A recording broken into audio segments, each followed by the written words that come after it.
Okay, so let's go through these questions. Let's start with A.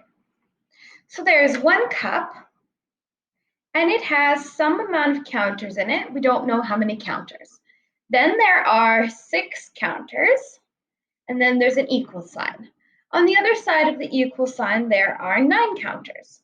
So what we need to figure out is how many counters are in this cup to keep both sides balanced. So there are 6 plus some amount of counters, and then on the other side, there's 9. So the question you need to ask yourself is, what do you have to add to 6 to make it 9? And the answer is 3. So the answer for this one is 3. And you can double check. You can draw your counters in the cup and then count them all up. 1, 2, 3, 4, 5, 6, 7, 8, 9.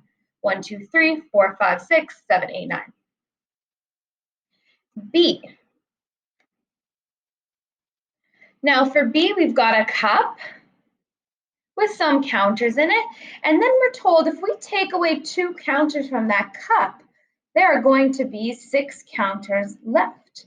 So how many counters do we need to have in the cup? If when you take away 2, you end up with 6. Think about that one for a second. How many counters have to be in here if when you take away 2, you'll be left with 6? And the answer is 8. And you can double check by drawing your counters in.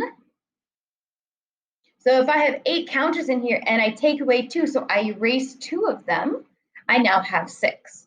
So that means my answer is C equals 8.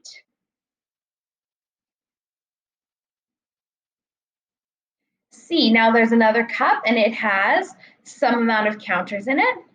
Then there are 4 more counters. The amount of counters in the cup plus these 4 counters have to add up to 8 counters. So how many counters are in the cup? If 4 plus the number of counters in the cup equals 8, how many counters are in the cup? The answer is 4, and we can draw them in and double check. 1, 2, 3, 4, 5, 6, 7, 8. 1, 2, 3, 4, 5, 6, 7, 8. Remember that this equal sign means that things need to be balanced on the left side and the right side. So our answer for this one is C equals 4.